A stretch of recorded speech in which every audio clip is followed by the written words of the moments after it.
Hi, and welcome to the Caterpillar Cross Stitch YouTube channel. My name is Ford from Son of a Stitch. With me, as usual, is my supervisor, Nugget the Parakeet.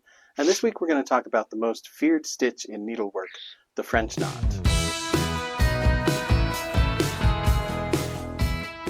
Here at Caterpillar Cross Stitch, we are all about cross stitch, and we upload helpful videos every single week with tons of great information. So make sure you subscribe to the channel.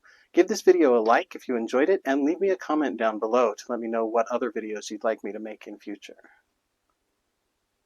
Now, French knot is a very useful stitch because it allows you to make an extra small point of just a particular color, or you can use a bunch of them to create a texture that floats on top of the other stitches, giving your work some dimensionality. Even though it's very useful, a lot of people have difficulty consistently making them. But fear no more, because I'm going to share with you this week my foolproof steps for making sure that you get a perfect French knot every single time. Also, make sure you join our VIP Stitch Club. You'll get 10% off your first order.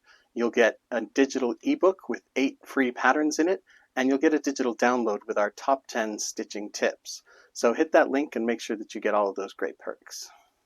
French knots require slightly different setup and slightly different equipment than what I would normally use. So I'm going to show you the things that I do a little bit different in order to get a perfect French knot.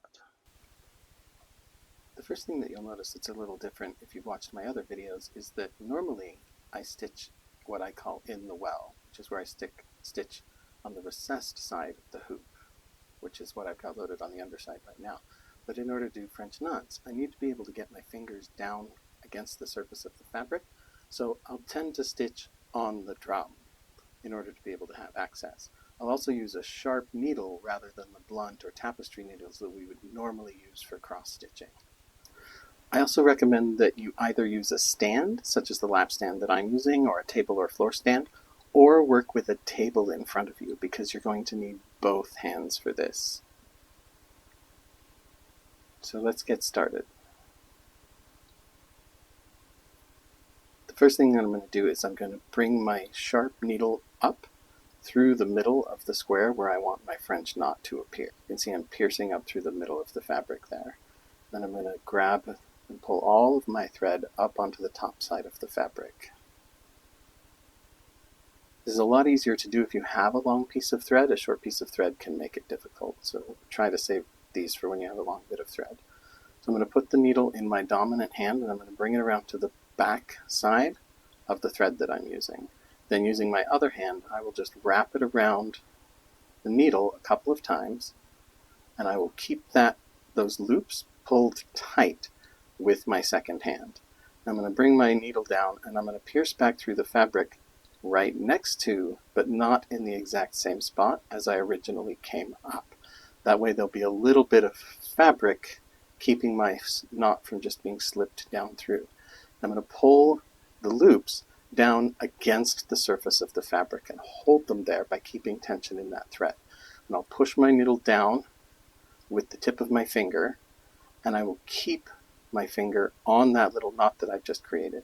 Take my other hand around to the back, grab the needle, and pull the rest of that thread through, keeping tension on the little knot that I've created. There we go. Perfect French knot, very first try. I want to take just a moment here and recommend 2 different parts of the Caterpillar Cross Stitch community that you might find valuable. One is the Caterpillar Cross Stitch Facebook group. There are over 18,000 members with tons of projects going on and a lot of people involved in the stitch-alongs, and they're also a great source of support and encouragement and project ideas. There's also the Caterpillar Cross Stitch Instagram. There's a lot of followers and a lot of things get posted there. And if you have questions, it's a great way to find people who can help you out with things. Now let's do another one from a slightly different angle so that hopefully if you couldn't see what I was doing in the first attempt, you'll be able to see a little bit better this time. So again, I'm going to come up through the middle of a square. I'm going to keep my thread tight with my left hand. I'm going to wrap the thread around. Now this time I want a slightly bigger knot, so I'm going to go around 4 times instead of my usual 2 times. The more wraps, the bigger the knot will be, but the more likely it'll be to wind up messy.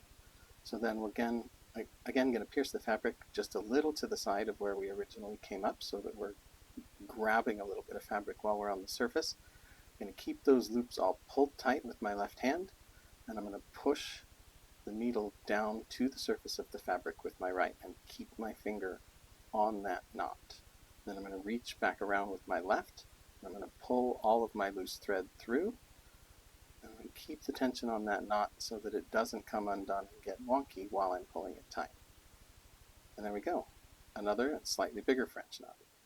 Now, this can be hard if you're left-handed, but I can't do this left-handed, so all I've done here is I've mirrored a third attempt, so hopefully this will be helpful for those of you who have to try to do this left-handed. You can just follow along these steps. But the most important thing is to slide your loops down flush with the surface of the fabric and to keep your finger on the knot while you pull it all tight.